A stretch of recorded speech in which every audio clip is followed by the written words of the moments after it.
जगत में प्रत्येक व्यक्ति को किसी न किसी प्रकार की निर्बलता अवश्य होती है।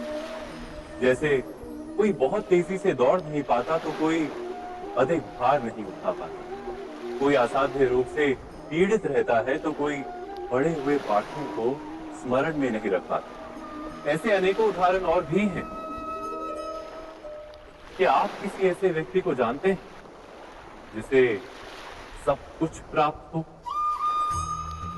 और हम जीवन की उस एक निर्बलता को जीवन का केंद्र मानकर जीते हैं?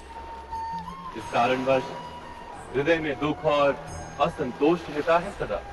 निर्बलता मनुष्य को जन्म से अथवा संजोग से प्राप्त होती है, किंतु उस निर्बलता को मनुष्य का मन अपनी मर्यादा बना लेता है।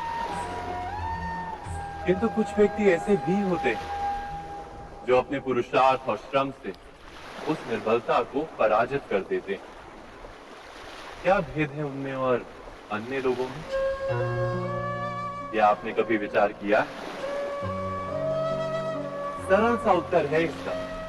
जो व्यक्ति निर्बलता से पराजित नहीं होता, जो पुरुषार्थ करने का साहस रखता है हृदय में, वो निर्बलता को पार कर जाता है।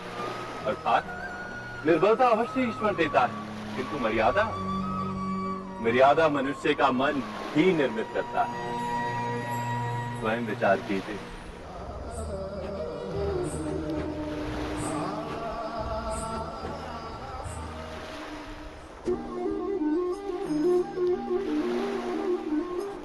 भविष्य का दूसरा नाम है संघर्ष। हृदय में आज इच्छा होती है और यदि पूर्ण नहीं हो पाती तो हृदय भविष्य की योजना बनाता है। भविष्य में इच्छा पूर्ण होगी ऐसी कल्पना करता रहता है, किंतु जीवन ना तो भविष्य में है ना अतीत में। जीवन तो इस क्षण का नाम है, अर्थात इस क्षण का अनुभव ही जीवन का अनुभव। पर हम ये जानते हुए भी इतना सा सत्य समझ नहीं पाते। या तो हम बीते हुए समय के स्मरणों को घेर कर बैठे रहते हैं, या फिर आने वाले समय के लिए हम योजनाएं बनाते रहते हैं और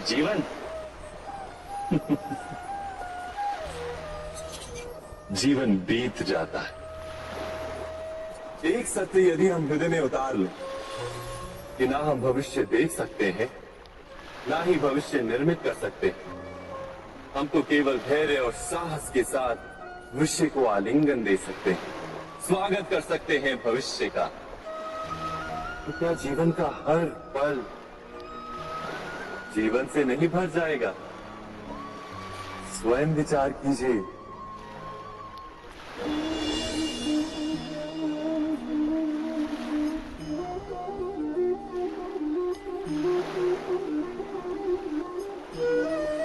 ज्ञान प्राप्ति सदा ही समर्पण से होती है, ये हम सब जानते हैं।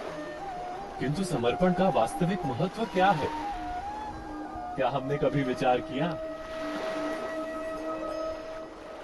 मनुष्य का मन सदा ही ज्ञान प्राप्ति में विभिन्न बाधाओं को उत्पन्न करता है।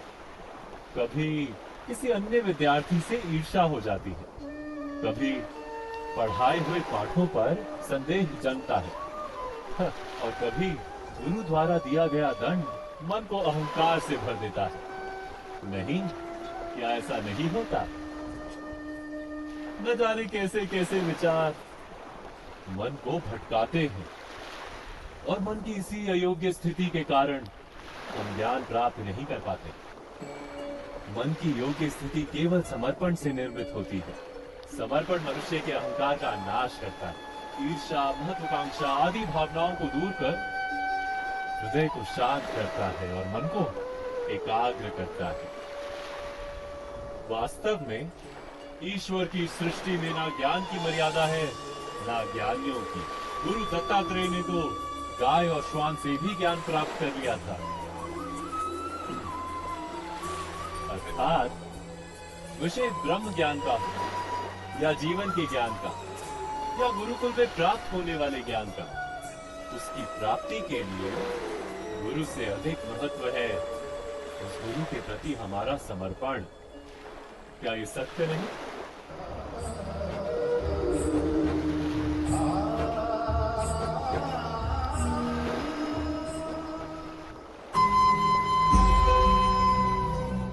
प्रत्येक मनुष्य के जीवन में ऐसा क्षण अवश्य आता है जब सारी स्वप्न, सारी आशाएं, सारे दृश्य ध्वस्त हो जाते हैं। जीवन के सारे आयोजन ही बिखर जाते हैं। एक और धर्म होता है और दूसरी ओर सुख। इसी को धर्म संकट कहते हैं। जब धर्म का वहन ही संकट हो और धर्म का त्याग ही सुख हो।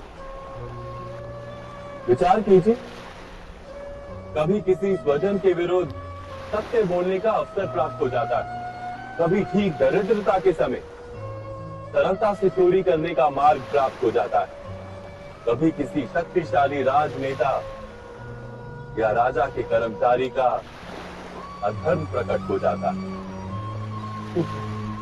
सबके जीवन में ऐसी घटना बनती ही रहती है। अधिकतर लोग ऐसे किसी क्षण को धर्म संकट के रूप में जान ही नहीं पाते। हमें किसी प्रकार के संघर्ष का अनुभव ही नहीं होता। सहजता से सुख की ओर खींचे चले जाते हैं, जैसे मक्खी गुड़ की ओर खींची चली जाती है। वास्तव में धर्म संकट का क्षण ईश्वर के निकट जाने का क्षण होता है। यदि हम संघर्षों से भयभीत ना, सुख की ओर आकर्षित ना, अपने धर्म पर दृढ़ रहे, तो ईश्वर का साक्षात्कार दूर नहीं।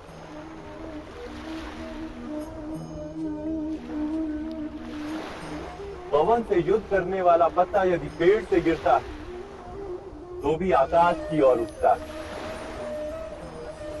पवन से झुकने वाली घास वही भूमि पर रह जाती है। अर्थात धर्म संकट से यदि हम संकट को ही टाल दें, सुख तो मिलता है, जीवन बढ़ता है, किंतु क्या चरित्र नहीं टूटता?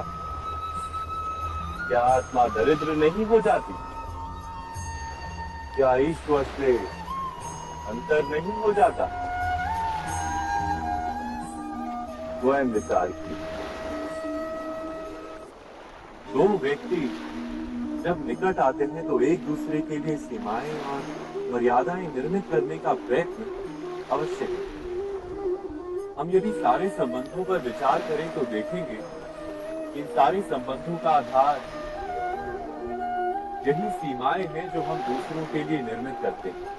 और यदि अनजाने में भी कोई अन्य व्यक्ति इन सीमाओं को तोड़ता है तो उसी क्षण हमारा हृदय क्रोध से भर जाता है। इन सीमाओं का वास्तविक रूप क्या है? क्या हमने कभी विचार किया? सीमाओं के द्वारा हम दूसरे व्यक्ति को निर्णय करने की अनुमति नहीं देते। अपना निर्णय उस व्यक्ति पर थोप देते, अर्थात किसी की स्वतंत्रता का अस्वीकार करते हैं। और जब स्वतंत्रता का अस्वीकार किया जाता है तो उसका हृदय दुख से भर जाता है। और जब वो सीमाओं को तोड़ता है तो हमारा हृदय क्रोध से भर जाता है। क्या ऐसा नहीं होता?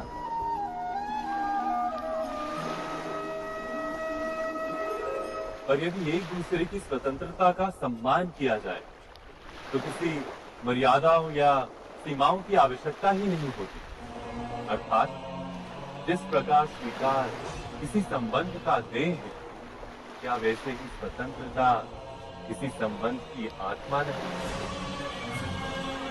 स्वयं विचार की।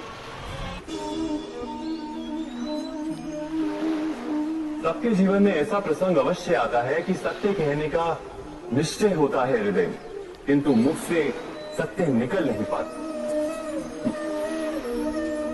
कोई भय मन को घेर लेता है।